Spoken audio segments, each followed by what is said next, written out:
Hello and welcome to another episode of To Be Honest, a show with a clown, a nerd, a duck, and a complete degenerate. And Pyro was late. He was an hour late to this, so... Yeah, I was doing Gmod ARG. I was making shmoney. Most recently, I mean, this is probably the biggest story right now, is the Andrew Tate XQC... Andrew Tate in general, really, is massive at the moment. Yeah, Andrew Tate in general, but I think the biggest thing is really this argument the three of them had about this one particular topic. He basically made the argument that women are worse drivers from, like, purely anecdotal stories, and then I think Hasan hit him with, like, you know, left facts and logic. But honestly, I probably know about Andrew Tate the least out of anyone here. I just know that he wears sunglasses indoors, and that's my... entire opinion. He's rich. He wears sunglasses indoors. He's bold. He was on Big Brother in the UK at one point. I completely forgotten about that. Yeah, I saw that. So was Sam Pepper, and he turned out to be great as well. Trisha Paytas was as well. We all know was how she that actually? fucking turned out. Oh my god, that actually makes so much sense now. Yeah, she was. I think she was. Was it Big Brother UK? I think it was. I think it was the UK version. Please tell me she got voted out in the first round. I'm begging. I can't remember, to be honest, but it was just Barnyard Edition, I think. Had different animals on. I think she was representing. Wait, I'm reading the wiki page. Trisha also auditioned for season 7 of America's Got Talent. However, they only lasted 14 seconds when all the judges pressed the X button. She just walks on stage and that was it. Waddled onto stage. I gotta see that. We gotta see this. What the hell's her talent? Oh, I bet it was speed reading, because that's her secret talent. Is it televised at all? Was it televised? Oh my god, no, Ryan found it. I bet it's speed reading. Her secret talent, like her first viral videos, she could read like faster than anyone in the world, according to her. Yeah. I mean, Nerb played that to me once, her speed reading, right? It was gibberish. We slowed it down. It was nonsense. Does she just say words really fast? Yeah, it wasn't. She wasn't making complete sentences. You just hear the occasional word which you can kind of decipher, but really it was just 99% pig sounds. That was it. I'm fucking crying. It's just like shit. It's actually the worst talent. Was it just XQC? Like, basically speaking? It was worse. It was actually worse. It is a bit like XQC. It's like those moments of unintelligible words from XQC, but only that, like as fast as you can. Every single summer when I turn on my TV, I'm watching HT, thinking how should we be on that stage on occasion. We're so awful pole, didn't take it seriously because I never had talent. Oh my god, I'm fucking bro, like fucking tears are actually rolling down my I just imagine Oliver narrating this with that pig noises.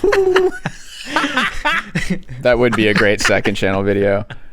Yeah, slow it down. That would be great. We did that, Nerd. Do you remember we did that? We were working on the Nerd City video and suddenly, like, it was probably a conversation that started like, what does Trisha Paytas even do other than cry about her life and just like sit there sweating. She gets lots of surgery and somehow she still looks even worse. I mean, she's an absolute disgrace. Well, right. She looks worse now. Like, look at that. She does. She looks worse now. But look how she looked then. I mean, she wasn't great then. She kind of still was a grenade, you know? She would be the one your buddy has to fall on. But she'd be in the conversation. That's not too bad. I watched the video. This isn't a talent. She just sounds like the terms and conditions at the end of a TV ad. She looks like a fucking blancmange. What the fuck is that? You old bastard. You don't know what blancmange is? Is that like a 1920s dish or something? Before my time. Yeah. It's not before your time. This is a traditional English dessert. You're English. Yeah, from the fucking World War One. We have foods called like spotted dick, toad in the hole, like the most unappetizing sounding names for British food. And then there's blancmange, which I think is probably French in origin, French? actually. Yeah, I think it's probably French. What the and hell? And the British stole it. That looks so unappealing, and it actually was in Oliver's time as well. So, yep, it adds up. Oh, that's really good. That's panna cotta. That's delicious. But Nerd, it's the British version. It will have no flavor. Yeah, exactly. I like how the New Zealand and the American laughed at British cuisine, by the way. I like that, and that was never addressed. I mean, America does burgers pretty well. What, so you stole fish and chips from us, yeah? What's America got? Just everything that's been seasoned. Do you remember that map we went on to that's shown like cuisine across the world, and in every America state it was just burger. America had like 20 different burgers. I heard forever that England has the worst cooking. And I just thought that was just probably a stereotype that wouldn't be true. But I literally had the worst meal I've ever had in my life in London, and I paid a lot for it. Just overall, it is the worst country in the world for food. What, the UK? Are you trolling? Maybe it's because there wasn't enough lard during the war. I don't know, but you guys got off on the wrong path, and things don't taste very good. It's like the way Chinese people will eat bugs and, baby chickens and all kinds of foul things that crawl. They had famines for very extended period of time, so they basically just learned to eat everything and to find it palatable, and the people who did that survived. So now they'll eat. I mean, there's a video of that lady pulling a bird's nest out of the bush and then eats all the baby chirping birds like they're little popcorn. Wait, like alive? Oh yeah, it's the most monstrous thing you've ever seen. It's this isn't in the UK, right? No, this is China. I went with my father on a business trip to China, and we were sat down at this restaurant. A plate of cockroaches comes out. Like little fucking cockroaches. We have to be polite. We have to eat them. It's only courteous. Otherwise, we're like insulting the host. They were just playing a joke on you. Like, they're like, let's give the white men some insects. Go to a 7-Eleven in Thailand, and you'll go to the fridge, and there's a can or several cans of bird nest soup in a can. Right next to the fucking Sprite.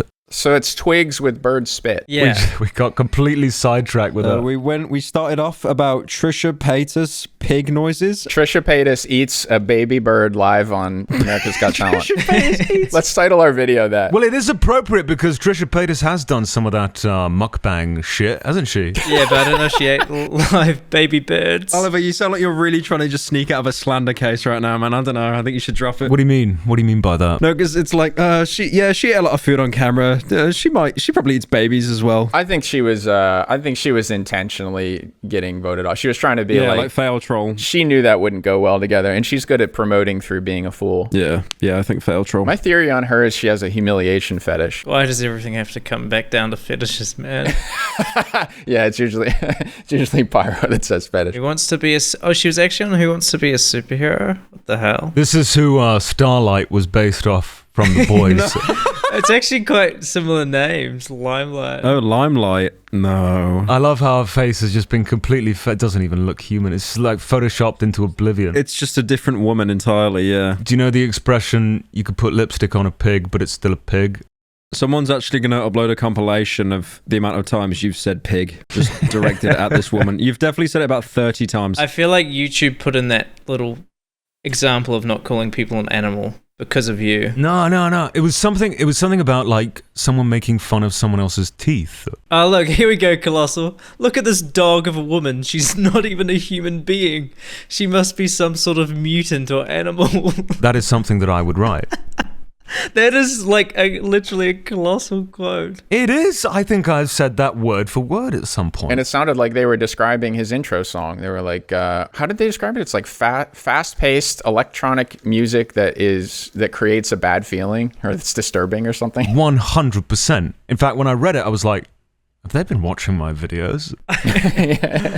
Yeah, I went on a binge of like all your earlier videos today. Based. Oh, they were so good. They were so good. A little story here because you brought up Oliver's intro. I like the fact how I donated $300 onto your stream playing Cuphead only for you to immediately skip the dono. That's inaccurate. I did not immediately skip it. I did not immediately skip. Yeah, he donated the entire album, and it would have been 10 minutes long, this donation, because it's set by seconds depending on how much you donate. Yeah. So it was the entire album, or 10 minutes of it. Okay. It was the worst music I think I've ever heard. There was like one song left, but in my mind, he skipped the whole album. By this fucking bloke, Blady. And he got most of it. He got like 8 minutes worth of it because I couldn't figure out how to turn it off. So he did get his money's worth there, almost. Yeah, I donated that. I donated fart sound. Oh no, I donated the Ben sound where it goes Ben just over and over. What else did I donate as well? I forget that there was one more thing that tilted you, then you skipped it. Yeah, I think you donated like 2 different songs, and then I skipped the second one as well because I knew it was going to go on for like 10 minutes. It's so like he made this fucked up rule in the middle of a stream, basically saying if anyone donates to me, I'll play the song, except if it's Pyro. Unlucky. Yeah. And then you know what he does? This maggot. He sits there in my stream chat when I'm streaming, the whole next stream, and I'm thinking, okay, like Oliver's here, he's going to return the favor, maybe like throw some money my way, and then play something on stream. Because you need more money, right? There, yeah, I do. He sits there, sat on stream, and he's got like a fucking macro key set up to like spam unlucky in chat whenever I die. So my entire chat was just people spamming unlucky every time I died. Yeah, everyone caught on really quickly. I was really happy about that. So like literally every time Pyro died in a video game, just unlucky would appear. Unlucky, and the thing is, unlucky. I was playing Max Payne and the game was bugged, so it defaulted to the hardest difficulty. So I got one shot by everything. So I basically died every 20 seconds. Unlucky. Oliver, you might have seen this, by the way, with Britain's Got Talent, or maybe it was the X Factor. You know, the white-haired guy, Louis Walsh, right? Uh-huh. Yeah, I saw this video of him. It's a couple of years old now, but I knew him from nothing except that show. He was always the one that sat next to Simon Cowell in the UK version, and there's like a video of him on like The One Show, which is like one of the primetime shows in the UK, and he was like grabbing a girl's ass or something on camera. Nice. Like I'm not talking about. I've seen that, Mel B. I'm not talking about like passing someone, but like literally one of the presenters he sat next to, and then she literally just like snitches on him instantly, like as she should, and he plays it off as like a joke or something. Like, Jesus Christ. Those talent shows, once they had a few like viral successes with the like Susan Boyle type thing and Andrew Hong or whatever, there became that format for unexpected talent hidden in a can't read a book by its cover, and then the cringe person who's so bad that they get their own career. So then you started to see that clearly the judges had been tipped off to like what type of person was coming out. So I actually know someone who went on the show and came in second place on Britain's Got Talent. Why, were they very disgusting looking or something? Well, that's a bit mean. I like this guy. Yeah, he's fat. You're either repulsive to look at. Yeah, okay. So he's morbidly obese. Well, tell the story. What does the guy do? His name's Jonathan Antoine. Really nice guy. He's in my server. He watches all my streams, and he's been watching them for years. And he's an opera singer. You can find it if you look on YouTube. Oh yeah, you showed me him. Yeah, you've talked about him. You may know him. He got second place to a dog, but that's beside the point. Oh, come on. Yeah, he lost to a fucking dog. Well, you mean a dog and their trainer, not just like they bring a random dog on the stage. Like, no, it was just the dog. Yeah, obviously, yeah, it was a dog and a trainer, and the dog was like jumping up and down and shit. Like, he's actually got a lot of fucking talent, this guy, and he lost to that. I spoke to him privately about his experience on Britain's Got Talent, or was it X Factor? I can't remember. It was one or the other. I mean, they're basically the same because a finalist will always be a singer anyway. And they were literally saying to him, like, you've got to come out with a sad story. Like, you've got to do that. Otherwise, you're not coming on. No matter how good you are. Because you audition for it, right? Before you even actually audition, you do a pre-audition. To get rid of all the But they wanted the sad story. They wanted the sad story. It's a good moral that don't judge a book by its cover. But where are you saying they gave him a story to run with? Yeah, well, I think it was like based on some fact. The best lies are. So he was bullied like a couple times in school for being overweight. And then they made that probably like his entire life story. Yeah, I was going to say probably by you. Are you assuming that me, the old man, is the same age as this guy? I mean, no, you're probably one of the grandparents that dropped the kids off to school and just pointed and laughed. Essentially told him to exaggerate it and make it his entire life story. Not the fact that he got just like bullied a little bit a couple of times, as everyone fucking does. This is your entire life story here. You were just bullied into a fucking shell of a human. And opera really brought out the best of you, and you overcame it. Well, YouTube kind of works the same way. Like, we've got, people see Pyro and they think like, oh, this 40-year-old lesbian, she's probably going to talk about lesbian stuff. But then they click the video and they're like, wow, this guy's got good opinions. He knows a lot about video games, and it's like a 16-year-old boy. It's weird how you said that, Oliver, as well, because it's almost like a bit of a weird comparison. But like when I do a stream, I know like I'm going to focus on something because I know I can turn it into a video, for example, instead of it just being completely directionless and aimless, right? Like just going from one thing to the other. Like the podcast. Hi.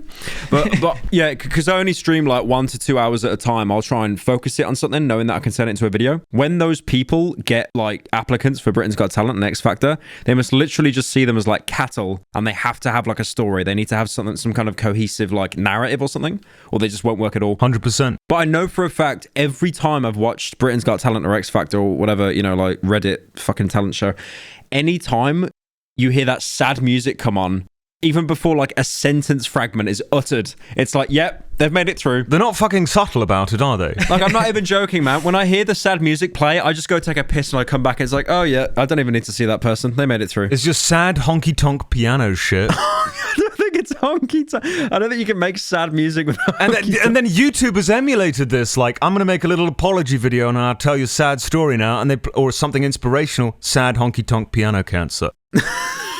honky tonk _sad.wav. I mean, that's the file name. I had to Google it now and just play it. So good. Kevin MacLeod, isn't that the royalty-free guy? That's literally the music that would play when someone's going to like open up about, you know, I can't believe people are still falling for this shit and it actually works. It's just normies. How are you still manipulated by this? Well, no. You could say the same about like, why do people still watch like Marvel, even though there's 75 Marvel films a year? Yeah. Funny CGI clusterfuck. Yeah, I'm not even saying like all of Marvel should be, you know, cut off or anything, but there's so much Marvel. I mean, what was that thing at Comic-Con? They announced like 8 new Marvel projects or something in 1 year. Yeah, they do that every just madness. Years. And then you had like all the fucking people like clapping their Funko Pops together in celebration, telling their wife's boyfriend about the new movie. Well, TV has like comfort programming where it becomes a habit, part of your day. You know, when you watch those crime shows, they're so formulaic that you can always spot who the secret killer is and who the false I forget what you call it in like mystery writing, but there's a term for, you know, all of the roles that you can obviously spot. It's like, here, it's usually the janitor that walks in who's like super nice. That's the killer. You're not going to come back and find out that's him till later. Women will watch these crime shows. I say women. I think, Colossal, don't you watch like crime mystery shows too? Are you one of those people? No, I think I watch Netflix documentaries or just documentaries in general about crime. I feel like that's different. I know what you mean, though, nerds. You don't hear about it too much anymore because like people don't really talk about like cable TV. But there's a channel called Lifetime. You guys familiar with like Lifetime movies? Oh no! That's like the Hallmark Channel, right? Just complete bottom of the barrel garbage. Yeah, it's always about like a husband that was hiding a secret, and it was that he kills all his wives. But he seems so perfect at first. It's like that story over and over. It makes sense why women like it, though. I mean, they have to live their life basically being cautious of a stronger, larger, more aggressive, hornier half of the population. Did Andrew Tate just walk in your room then to say that and then left straight after? Oh, what a good transition, Pyro. That is so good. That's not bad. You can hear him fucking blushing over that as well. I'm baby. I finally pay him a compliment. My eyelashes. For episode 4, the compliment has happened. But that was good. So I've watched the 2 debates. I watched the debate between Hasan and Andrew Tate and the one between XQC and Trainwrecks and Andrew Tate. Wait, Trainwrecks was on the debate? Was he just doing sluts the whole time and not saying anything? Yeah, he came in without face cam. I couldn't tell who it was at first, and just like spouting some fucking. He's probably just doing sluts. I thought Hasan kind of got to the core of what was going wrong, which is that like Andrew, I do believe, is speaking from experience that like the women he dates are not good drivers. And I think that probably has to do with the type of woman that he wants to date. Like he wants to date someone who is probably less coordinated than him, more like someone who is submissive, that basically would be relieved that he's driving. And that's not all of women. There'll always be a bit of a schism between men and women. It's almost like, okay, for example, like, you know, even the Minecraft YouTubers, like, you know, big wholesome chungus, that they would not make a joke at the expense of anyone. They will usually make jokes at the expense of women sometimes because they're allowed to do that. Like how women, you know, they get together, they all talk shit about men. That's always going to happen. And I think Andrew Tate is someone that's going to be very successful in this day and age because he's catering to a particular audience where... For sure. And there's an aspect of truth. There's definitely an aspect of truth to what he's saying. The problem is like you could also add like being nice and being fair and equal with your partner to all of the things he's telling you to do, and then you would not only attract the attractive uncoordinated bimbos but also the intelligent attractive women. You know, it's kind of like you're conceding some downsides in your approach by being this misogynistic. A little bit of misogyny is okay. Make fun of women a little bit. Like, that's fucking fine. Like, what's wrong with that? But like, It's always just people going to the next fucking level. It's the next extreme to counteract that other polar opposite on the other end of the spectrum, that other fucking extreme. Yeah. I think he's a necessary type of guy to have talking to guys. Like, even though I don't agree with all of his approaches, it's like completely, like not completely conceding everything that makes a guy, I think is important. And women do like men to be men. A certain type of woman does, you know? So like, I don't like that he's saying things that I think would lead to, and I hate to use this word, but like toxic behavior towards women. You can be all of the things he's doing without doing that too. He is extreme. He is kind of extreme. But you got to remember, like, a lot of it, this is the problem, like, a lot of it, because it's a bit of a paradox, like, some of it is kind of a joke, right? Some of it is satire, and some of it is not. I thought he was 100% serious. No, I don't think he is 100% serious all the time. I just think he dials his own personality up a bit more to attract. Yeah, but then that therefore would lead to some kind of a joke. Can you see how that would happen? Yeah, like, I guess. Yeah. I think if there's big backfiring, it would backpedal. I mean, it's definitely business orientated as well, but I guess you could say that about like any kind of streamer and stuff that kind of plays with their personality. I mean, you've seen his business model as well, right? Like he's got that influencer program. Oh yeah, it's so genius, man. Anyone who gives him money to learn how to make money is not going to make money. You can read between the lines, and the type of girl that you would be attracting if you act like him. This is also the type of guy that is submitting to him and listening to him and thinking that he's higher than them and he'll do whatever they say. Like, you're that version of a bimbo. Well, Hasan is claiming, at least allegedly, that it's a fucking pyramid scheme. Yeah, no, it is. You give him money to join his like little program, and then anyone you refer below you, you then get a cut off them. But it all goes... he actually has that set up? Mm-hmm. Yeah. And Hasan said it perfectly, like, so of course, these people who are on this pyramid scheme, inverted commas, that's an allegation. I haven't been to the website, though I am actually going to pay $50 to see what's going on here, maybe try some of these things he's recommending. There's so many people that are gonna, and just see if it's a scam or not, or a pyramid scheme. There's so many like agents that are gonna ironically buy into that just to see if they can make a fucking commentary video on it. It's genius. Guys like him and Ty Lopez are serving a need that's missing in a lot of guys' life. Like, they're profiting off the fact that if you try to work, if you try to be an entrepreneur and work for yourself online, you're missing a boss. Like, there's a comfort in having an authority figure, someone who you can like ask what to do. And when you work for yourself, you don't have that. Sometimes it's like just you alone with Google can be really disorienting for people. So a person like Ty Lopez, who will sell you a phone call once a month, like, that's a relief to some guys. Every year, there are a new wave of like summer kids that come onto the internet. And this wave of summer kids are being picked up by the whole like Andrew Tate, clout kind of thing. Most of his audience has huge crossover with like Aiden Ross fans, which is like 10 to 14-year-olds. So yeah, I think the problem is like we can watch his shit and we can take away some things from it, but we know like not to take everything as face value. But all these kids are just like the little zooms that are going to watch it, they will treat everything he's saying as gospel, and then they go up to a woman in real life and go, "On God, no cap, you stank for real, for real." I'm guessing a lot of these 14-year-old fans are not the ones subscribing or paying $50 a month to his... Probably not. Those are probably the washed up guys. I mean, maybe with mummy's credit card, maybe it's a Christmas present. Maybe. Could you imagine? It's like, son, can you write down what you want for Christmas? And then I want Hustler University 2.0. I want a $50 subscription to Andrew Tate's site where I can make more money and learn to be epic. It's called, like, Ryan linked it. It's called Hustler University 2.0, like 1.0. It's funny because he's just hustling all of them. That's the best part. I like that. I click on the link. I already see 2 Wojaks. Thank you, man. Yep. Yeah. I know exactly the shit I'm seeing right now. Yep. Bye-bye. He's trying to teach a false confidence and swag, and you can act like Andrew Tate and get laid. Like, if you actually absorb some of that, you will get laid. But the problem is you're going to have a woman who is going to give you stupid kids. You're going to have a woman who can't really guard your house when you're not there. Like, you want a woman, to contend with where she's on, she'll be disagreeable with you sometimes. Well, in all fairness, Nerd, that's what you want. Some people do want a fucking stupid broad as a wife Andrew or a girlfriend. Self-admittedly says he wants that. But then you have stupid kids. So, like, ultimately getting laid is about having kids and building a life. A lot of people don't want kids, so I don't know. Fair. Okay. That's true. Colossal wants a barnyard animal that's as dumb as a brick. Definitely not a barnyard animal. I want an Asian who doesn't speak the language. We can't communicate, and she can't fucking argue with me, and she can't say anything.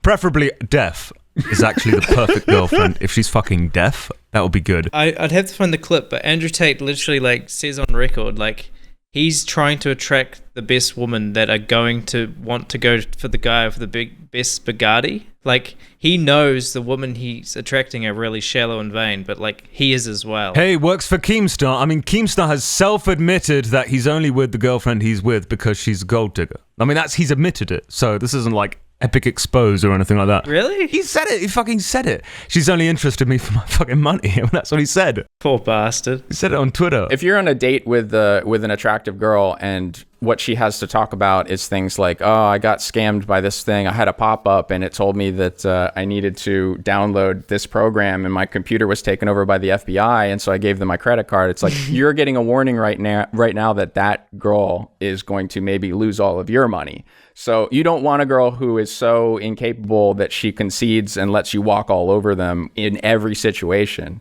because then you're going to have someone who is a vulnerability to you. Comes down to personal preference. So if that's what Andrew Tate says he wants, and he's being honest with himself, and he knows what he wants, then maybe that's just what he wants. I think, though, the problem is with that. I mean, if that's what Andrew Titty wants, that's completely fine. But it's more like what he's selling and the way his verbiage is and the way he delivers messages. And yet, obviously, when you're young, it is like, a decade or so of like self-discovery, like even more so after that. But he's almost like... There's going to be so many incels. It's going to be crazy. Using this tactic of weaponizing like hatred towards women as a tool. But yeah, it's like what Jay said. There will be incels that flock to him, 100%. People that genuinely think it's women's fault that they get no bitches. Andrew Tate says he wouldn't mind his current girlfriend, or any girlfriend doing OnlyFans as long as he kept all the money. That's awful. He fucking said that. That is terrible. That is such a terrible aspect. That's worse than being a pimp. That's like fucking worse. Yeah. That's the worst of both worlds. No, it's like I'll show my tits to strangers on the internet, but as long as I see all the money, like, what is that logic? Yeah. What is that logic? Yeah, you hear him say he's okay with OnlyFans, which is surprising for someone like him. But yeah, then he follows it up with, I get everything. I mean, I just couldn't believe it. It's like, what? Yeah. Oh, hell.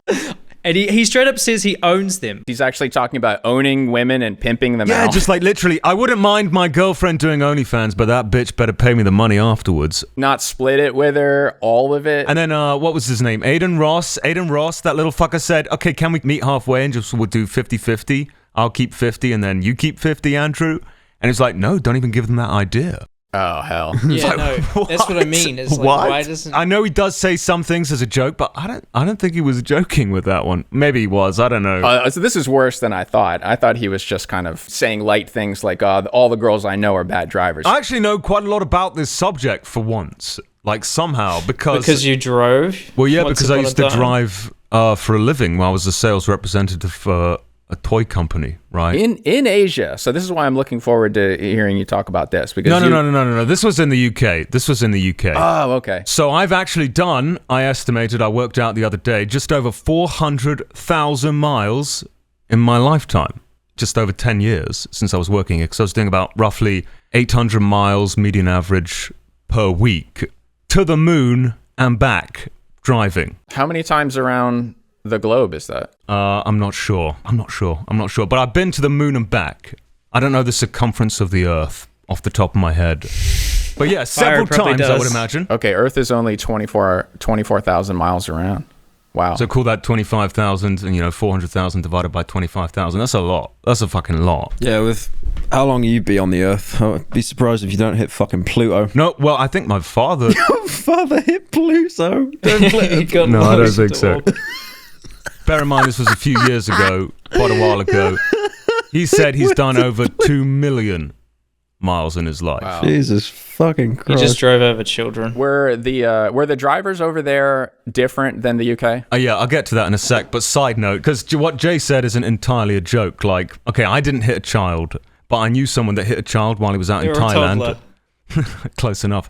He hit a child out in Thailand, and all he did was just pay off the police. Like, you can get away with that. Toddler speed bump. He got away with it by paying. I think he had to pay a lot, bear in mind. Jesus. So he did like a toddler speed bump, and then he just gets away with it by paying. Madness. Videos like that coming out of China where something is happening to, like where they drive over a baby or a toddler, or they drive past one that's already been driven over. That's really colored my probably a bigotry towards China. In Indonesia, it's the other way around, and the children run over you. You got kids as young as like 7 driving like motorbikes and stuff, and they will hit you because they can't drive. They take no test or anything like that. So yeah, when you were asking, is the driving different from the UK to the rest of the world? Fucking yeah. Oh yeah, I've 1 seen billion videos percent. of that. So like in the United States, we have right of way where it's like legally there's a precedent for who is legally in their right to be driving and the other person has to yield. But in China, it's like the person who's in the way has the right. So that means that you can cut off somebody and they like you expect them to brake and they're expecting to be cut off. So when they come over into the US and that's different, that's part of why I think, because a lot of there's a big Chinese population in like Los Angeles and New York City, so it got like codified into our media and stand-up comedy that Asians are bad drivers, because we had all these like mainland Chinese people immigrating who started to drive like in adulthood, so they were learning the differences like right of way, and they were bad drivers. And not even that nerd, because in a lot of Asian countries you don't even need to take a driving test. Even here in Mexico, right? I'm in Mexico at the moment. No driving test required. You just need a car. That's it. That's so dangerous. And that's why the drivers here and in Asia are so shit. So if I was a woman and I just squirted out a child and put them in a car, were a woman, that would be totally legal. There is no minimum age requirement. There is an age requirement, yeah. You don't have to take a driving test. You have to be 16 here in Mexico, for example. 16 to drive, but once you're 16, that's it. Why did being a parent involve being a woman and squirting out a child? Like, you could just say, so if I had a kid, I could just let my kid drive? It was role-playing again. It just kind of happens naturally. Oh, yeah, true. I'm not saying anything to that. I promised Niall's mother I wouldn't say anything nasty to him on this podcast, and so far I've kept my word. Just this one episode, or every episode? I spoke to his mother. I love his mother, by the way. Yeah, no, she came in while I was talking to Oliver, and she was like completely plastered out of her mind because she was she's made this like elderberry champagne or something, and it was only meant to be like 4% or something. It sounds like she such a like, she made it wrong. What is that? She made it wrong and add like a 0 on that 4%. So it's basically like whiskey, like 40%. She comes in shit-faced to Oliver and be like, "You need to stop bullying my son," or something like that. She was very nice. I mean, she was nice to me. I think your mother likes me. No, she was nice about it. Yeah, but obviously very drunk. Entirely stop bullying you, or just dial it down a little bit? No. I agreed. Well, she wanted me to stop entirely, but I like had to kind of negotiate here, and I was like, okay, well, I'll dial it. I can't promise nothing, but I will dial it down. Negotiating with my drunk mom. Well, Pyro's been nothing but nice to me, so like I shouldn't really be teasing Pyro at all. I hate the guy. No, I literally sat there in the background. I was literally like Joker with the cigarette. Like, you don't get it. You wouldn't get it. Just over and over. Like, I had to say to her, like, you don't get it. It's the content. Yeah. It's the content. And so Colossal's mom gets on the call too and goes, "Stop calling my son old." And his keep in mind, his mum's like 170. Getting close, and she doesn't really speak English very well, but yeah. Mi hablo no inglés. Spanish? She speaks Spanish, German, Italian. What's the other one? No, that's it. And then Mi hablo. and English, of course, but like not very well. Mi hablo no inglés. I can't imagine this accent because I think, of course, of your posh British accent. So I'm trying to picture Hitler with a sombrero. You couldn't possibly pinpoint because she knows so many languages, right? So it's just a complete hybrid mess. It's like a mongrel language. Oh, does she trill her R's like crazy? Actually, she's not too bad. I've got cousins who do that, but she's not too bad. Like, plus, we're all from up in the north here, and the language is like a little bit less exaggerative than it is down south in Mexico. So not too many rolls. She genuinely, like, her poor little brain genuinely thinks that no one can attack her special child on the internet. It's literally like you become an e-celeb, you're gonna be shit on in all directions. Like, I should be made fun of. Better I make fun of you than some fucking guy who actually means obviously it. You want your mates to make fun of you before any actual renters. I think that was part of the reason the podcast was kind of necessary and why people like it, is like having people who understand like the full breadth of your personality, like take the piss out of you in a friendly way rather than trying to actually destroy your career. Yeah,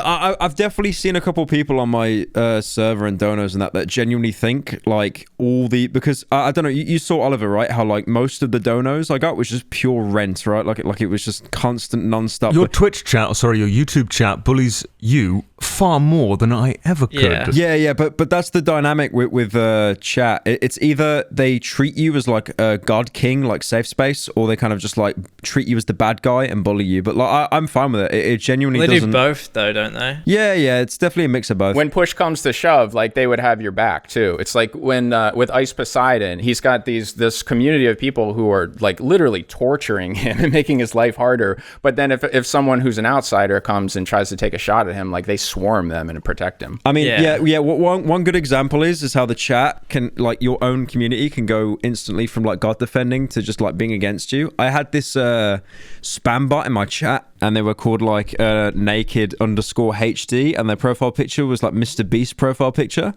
And they were like a butt account, right? Basically saying, click this link for nudes. And then I freaked out on stream saying, okay, no one click that, no one click that. It's going to hijack your account, get your IP, all that kind of shit. I banned them and got my mods to ban them. They all clicked and then it. everyone in chat started being like, 1984, why'd you ban him? Why'd you, and then I'm not joking. I banned this fucker like 2 weeks ago. People to this day are making impersonation accounts of a fucking Chinese spam bot, getting into my comment section and just being like, guys, I'm back. Hi, I'm just checking in. What's up? And then everyone in chat starts fucking rejoicing that the hijacking like spam bot account is there, and I have to ban them again. Oh, it's genius.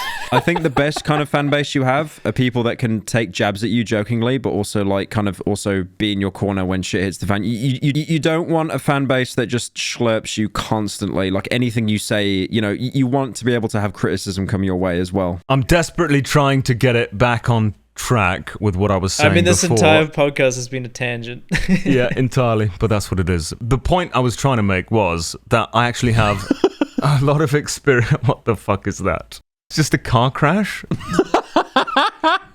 Just for context, to anyone listening to the podcast, Oliver's trying to tell this story about how he's a good driver, and I'm just spamming car crash gifs in the chat. One thing that he threw out there that I don't think a lot of people picked up on is he mentioned an 18-year-old girl. He goes, I'm not going to let some 18-year-old girl drive. So he's imagining being on a date with really one of the most dangerous drivers statistically there is, an 18-year-old anybody. Like, yeah, don't let them drive. And that's right, yeah. So the young drivers are by far the worst drivers. People who have recently passed, or demographically, like the younger you are. Yeah. And of course, the older you are, Pyro, don't say fucking anything. It's like 10 times as expensive. I already put the gif in the chat of you crashing your first car. Let me put it in again. I've driven again, many miles, over 400,000. I've only ever had one accident. It was not my fault. And it was with a woman. I like how quick you were to brush that. Like, wasn't my fault, by the way. It wasn't, but it was also wasn't. And it was a woman. Dirt. It was a woman, in fairness. So it was Colossal, actually you no just one's told fault. like the version of Pyro's story from the last show. You're like, so I've driven all around the world 40 times.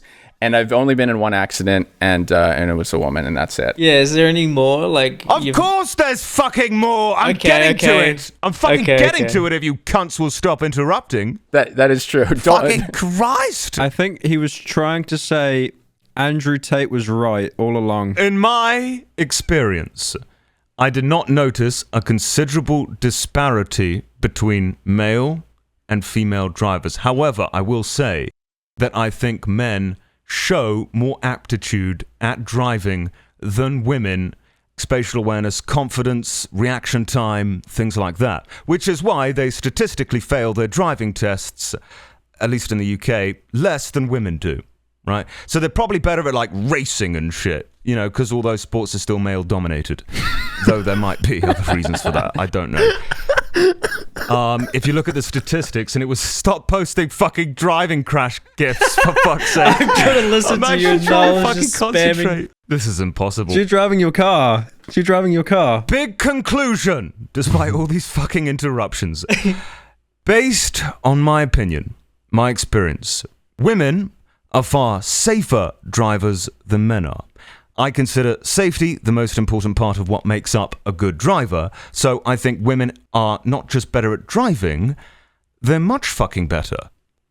Okay, I'm done. Okay. That's surprising. I thought you'd have a completely different Could takeaway. the women vote in your time, Oliver? I'm just asking for a friend. But also, this is really difficult to speak about generally because there's so many different little subcategories of types of people. So like, we can all imagine like a 17-year-old female high school student who would be distracted by looking at her phone maybe more than a guy checking his notifications. Maybe, that's generalizing. Really, the worst drivers in the world, at least in Western countries, because in foreign countries, a lot of them are shit because of the driving test. But no, it's young people. Older people tend to be more overly cautious when they drive. There's a lot of old people that shouldn't be on the road, though. Yeah, I mean, that's true. But I much prefer an old bastard than some 17-year-old that just passed his driving test. Andrew Tate's also self-admittedly, I watched a video the other day, he self-admittedly has driven multiple times, and his argument is that when you drunk drive, you're only a bad driver because you get arrogant. And he's like, I'm a good driver, so I I could drunk drive fine. Your reaction time goes way, way fucking down. Yeah, but like it's funny that he's blaming like his accidents on women when he is a literal drunk driver. Like he is the worst person to be on the road. The road does favor more aggressive drivers in some situations, and in fact, a lot of situations, men happen to be more aggressive drivers. You know, you've got to be aggressive and take that initiative and act quickly to certain situations. I've saved my life countless times because I've acted, you know, like that very, very quickly. And women tend to do that less. They tend to be less aggressive. There's unsafe drivers of all kinds of different stereotypes. It's so difficult to generalize this. Like, and he generalized it. That's how he started this whole thing. Is he goes, I don't know why women are even allowed to drive. You will have young adults driving their car and they will get into a head-on collision because they're scrolling through TikTok while driving, looking at Andrew Tate epically own libtards. This guy says, I mean, we're probably the same age. He's had 4 accidents. 4 accidents, and I doubt he's done 100,000 miles in his life. That's like an accident every 25,000 miles. I mean, that's really bad. That's bad. Like, he calls people who he's recruiting wages. Like, get in your wage cage. Like, they're losers. But then the problem is, like, so they, like, he has this authority from being rich and kind of, like, they're begrudgingly saying, okay, you know, you can tell us what to do because you do have these things we want. But they're going to love it when people start, if he ever is at risk of losing those things. So if someone sues him or he gets in if he were to be completely humiliated in a debate, those people would be sharing those links and being like, finally, this guy got knocked off the pedestal. His audience are so blind. If you've seen his comments, I think they're so blind to him that anything he does, they will support. Like, even if he got completely destroyed in an argument. Oh, that's cult-like then. Yeah, to say that he is the best and he won. You linked some stuff on Twitter, right, Jay? And they were just completely God defending him, like actually doing blood sacrifices just to see if he'd even see. Well, then he would have built, so he's probably building a hate community. Because if you run off everyone that challenges you, they'll build their own subreddit. It's like what happened with Boogie. He banned like 300 people off of his subreddit, and then they made like Salmon Toki, and it just like That's it. ended up being bigger than his own community. Oh, I mean, Boogie is his own worst enemy and always has been. I mean, he's such a fucking moron. I mean, he's so... Shot in the air as a warning shot, by the way. Like, it's a fucking... Like, that's something you do when playing Trouble in Terrorist Town in Half-Life. Who was he shooting at? Was it Sam High? It's Frank Hassel. Who he had invited to his house. See, that's the problem, is like he did the mixed messages thing. Like, Boogie has got a problem with always walking back. Oh, he'll walk it back within 30 seconds. Oh yeah, on Twitter. He would be the biggest fence sitter if the fence didn't give out under his weight. Yeah. he can't resist not getting the benefit of maybe people who would think the other thing. So he'll say something that's like kind of based, and you're like, wow, that's a hell of a tweet. But then at the end he goes like, sorry if you don't agree, and then now it's not based because he just said sorry. He'll reply to his own tweet like 30 seconds later with something that is the complete polar opposite. So now you don't know where he fucking stands. He's somewhere in the middle. Covers all the bases. Absolutely. 3 hours later, he's completely contradicted himself. Yeah, he's just pissing off both sides. He's trying to play the middle ground and get everyone to like him because that's what Boogie likes, everyone liking him. But he's doing the polar opposite of that, which is getting everyone to dislike him. And that makes people angry because the people who'd agreed with you initially now are mad that you're walking that back. So like now you make no one happy. Yeah, fence sitting is just something that never seems to work. I remember being like a kid at school and I'd literally always try to like pander to be liked by people and stuff. But I swear, like you kind of grow out of that when you actually... Deep voice pyro. You don't want to be a fence sitter because you'll be trampled on, but you don't also want to be an extremist because you'll just get like nothing but God defenders. And like what Nerd said, it will just end up being like an Ice Poseidon community if they'll just flip on you instantly. When Boogie fired that gun in the air, like he was literally saying before that, like, go away, get off my property. But as Frank walked away, he said like, yeah, walk away, bitch. Like he taunted him to come back. You know, he actually has a persona, Boogie. Yeah. It's a wolf. I cannot find any fucking example of that thing existing. I'm pretty sure he made it just to pander to the furry community. You've probably checked off to it accidentally in the past. I don't even know if I'm being lied to, but I feel that the UK is like one of the hardest places to even get a license because you've got to do... Oh, it is. Oh, is it actually? Purposefully convoluted. The driving test itself, actually not too bad. You do enough practice, you'll be fine. Yeah. But the written test, purposefully confusing. And that has a perception thing, purposefully confusing. It's so weird how different the questions are because you'll get the most easiest questions in the world. Like, for example, I don't know, like, would you run over a woman? Answer, maybe. You get other questions, which is like the exact mathematical formula of like stopping distance, like yards or something like that. Like a specific number you need to have like, remembered, or you'll just, fumble it. It's so weird, but thankfully it's only a certain amount of points you need. I think I passed my theory like the first or second time. I'll never forget this one question, which was like, if you're driving down the road and you spot an accident, do you check for it? I can't remember the exact phrasing. Do you look for it in a shop window? And I was like, what? Oh, I see what you mean. Yeah, because you'd look in your actual side mirrors. Yeah, you look at your mirrors or your fucking blind spot or something like that. But no, it was like, look in the shop window. Yeah, like you get asked in your exam, if you hear like something go wrong in your car, would you aim a magnifying glass at the sun to refract the light so you could see the problem? It just makes no sense. No, I just remember with my driving test, my practical, I fumbled it because the way driving tests work in the UK at the minute anyway, you've got like, you can get a bunch of smaller faults, like minor faults, and there's like 10 you can get of those. So if you get like 9 minor faults, you've still passed. It's fine. Like, it's a pass or a fail. There's no grading or anything. But then major faults, if you get one major fault, you fumbled it. You fucked it. But the worst thing is, you can get a major fault or build up enough minor faults throughout the entire exam, and they never tell you until it's over. So my first practical exam, I got a major fault within the first 2 seconds of the exam. He drove me around that entire test, had me do everything, even though he knew that I failed in the first, minute. I'll tell you why they do it, because I had a mate who was a driving instructor and a driving examiner, right? They do it for a certain reason, because the statistic, and it's a very true statistic, young drivers particularly have the most accidents out of anyone and cause the most accidents. Yeah, that's why insurance policies for Zoomers are so high. So Pyro, looking like a little fucking tight lesbian or whatever, how the phrase goes, looks a lot younger than he probably is at the time he takes his driving test. The driver instructor sees him, driving examiner sees him, and he goes like, fucking hell, I'm failing this guy. No chance. This guy looks about 12 years old. No, he's failed already. Yeah, it's not that I did a major fault that constitutes to an instant fail. No, it's just because I look like a little baby. So it's like, no, I'm not letting him pass. So you know how we were just saying that the Asians statistically aren't worse drivers, but it's really just like circumstantial anecdotes. There's another interesting example of that where like you can understand now, if you look into it, where a negative stereotype came from, and that it's not like inherent to the type of people. Have you ever heard the explanation for that old stereotype that Southerners are lazy or that black people are lazy? But the explanation for why Southerners in the United States are lazy is hookworm.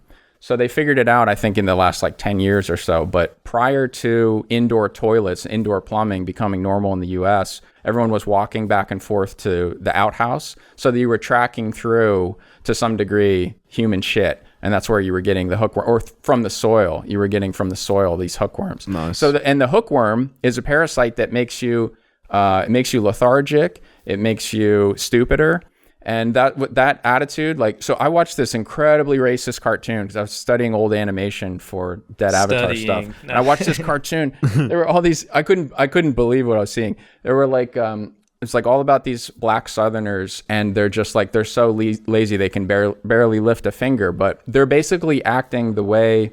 So I had a pet that got hookworm before, and the way you know your dog has hookworm is it doesn't want to play. It can't move. It doesn't care. You can give it a treat. It doesn't want it. And then you give it the anti-parasitic, and now it's back to normal. It wants to play.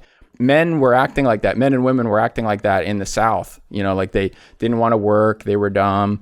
And it wasn't like a... Does the parasite make you fuck your sister as well? It had nothing to do with people living in the South or being black. It was just they had a parasite. I know this sounds really stupid. Is there a natural phobia you can have for parasites? Because I swear they scare the shit out of me, man. They really do. It's a rational fear, isn't it? Because you're afraid of something you can't see and can't control. You can physically see them, right? Like bacteria, viruses, prions, that they don't scare me that much. But when I see a parasite... Really? Okay, only insult of the podcast, right? Pyro is afraid of something he eats and gets larger in his stomach. Are you fucking joking? I think he wants to be inside the belly. He doesn't want it inside his belly. No, but why are all the drawings with stuff in his belly then? What? Yeah, those people are becoming parasites within you. Oh. Maybe because they look like people, it's fine. Oh my god, you know what you just did? You did the thing with the guy in the Clockwork Orange where you made him just watch Hitler propaganda so he wasn't like a fucking masochist anymore. Holy shit, are you cured now? No. No. No. It's early days. It's early days. Oh, can we talk about the editing of the podcast real quick? Because this episode will be different than the other ones, and let's explain why. So the first 3 episodes, the first 2 I intended to edit, and I went kind of overboard, admittedly, on trying to make the visuals like stay stimulating through the whole thing because we weren't an audio podcast. I was thinking of it as a YouTube video, so I was trying to keep to have it be watchable as a YouTube video. Well, to be fucking fair, it was discussed from the beginning that it was always going to be an audio podcast and not a visual one. But as I was playing it back and it had only minimal like context examples, I just felt myself getting bored. Like I didn't want to watch it that way. But you're not supposed to watch it. It's a podcast. You're supposed to listen to it. But you can't play it background because unless you have YouTube Premium. Comes down to would people prefer to wait a month or 2, or would they prefer to have regular uploads but the quality's slightly diminished? And I don't think we know the answer to that. I'm leaning towards thinking that most people would rather have the more frequent upload of the audio only. I think that's probably true. Even if they didn't, it's just not feasible. We can't do it. No. There's no way. It takes too long. Not with trending topics and not with topical things. I mean, it's impossible. Yeah, true. We're going to be talking about things that happened 3 months later. I mean, we're already kind of late to this because Pyro was late to the stream. Okay, I don't think an hour late makes a difference, you old bastard. I know it doesn't. What I was worried about is that, this isn't, I shouldn't say this was all the reason. I would say one reason amongst 5 for why I added so many visuals was I was thinking about, there's so much competition for your time in the day. So even if you like us and you might subscribe, it's like, will you make time to listen to something that isn't the best we could do? And I thought the best we could do had visuals. This is something that I've had to come to terms with as well, because I'm not the best example of someone that puts out frequent content. I'm willing to make an exception for a podcast because it is a podcast. And as long as we're putting effort into the things that others are listening to within reason, then I think that's all we can achieve with a podcast. And I think that's great. And I think people will continue to listen because of that. There's a new Saul episode out. We should leave. There's a new Saul episode out. Oh, is it out? Okay, well, let's end the call. I'm sure we've got many more things to talk about, but yeah, next time. New Saul. Yeah, more important things are happening now, so let's go. Bye-bye. Are you guys leaving, or is that just the recording ending?